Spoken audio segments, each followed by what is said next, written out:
அஸ்ஸலாமு அலைக்கும் வரஹ்மத்துல்லாஹி வபரகாத்துஹு. அதில் இந்த டிஷர்ட்டை இன்ஃபிடல் அண்டிக்கு தானே, அந்த இன்ஃபிடல் அண்டு போட்டிருக்கிற டிஷர்ட்டை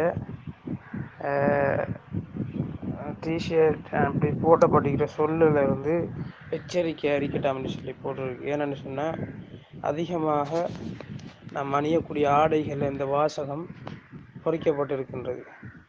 எந்த அளவுக்கு சொன்னால், இந்த வாசகத்தின் அர்த்தம் காஃபிர் என்பதுதான் இதனுடைய அர்த்தம். அதாவது இறை நிராகரிப்பாளன் என்பதுதான் இந்த சொல்லினுடைய அர்த்தமாகும் என்று சொல்லி அதில் போட்டிருக்கு.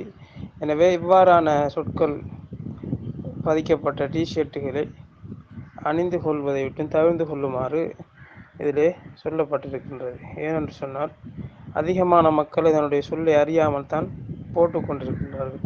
இது யூதர்களுடைய திட்டமாக இருந்து கொண்டிருக்கின்றது. எனவே தான் அல்லாஹ் தனது குர்ஆன் வசனத்தையும் போட்டிக்கிறாங்க. அதாவது வத்தூலவ் தக்ஃபுரூன கமா கஃபரு ஃபதகூனூன சவா. அதாவது நீங்களும் இறை நிராகரிப்பாளர்களாக இருப்பதைத்தான் இந்த காபிர்கள் விரும்புகின்றார்கள் என்ற வசனத்தை, இந்த குர்ஆன் வசனத்தையும் போட்டிருக்கின்றார்கள். எவ்வாறு விரும்புகின்றார்கள் என்றால், அவர்கள் நிராகரிப்பாளர்களாக இருப்பதை போன்று முஸ்லிம்களாகிய நாம் நிராகரிப்பாளர்களாக இருப்பதை அவர்கள் விரும்புகின்றார்கள். அவர்களும் நாமும் ஒன்றுதான் ஒன்றாகத்தான் இருக்கின்றோம் என்பதை அவர்கள் விரும்புகின்றார்கள் என்ற குர்ஆன் வசனத்தையும் போட்டுகிறான்.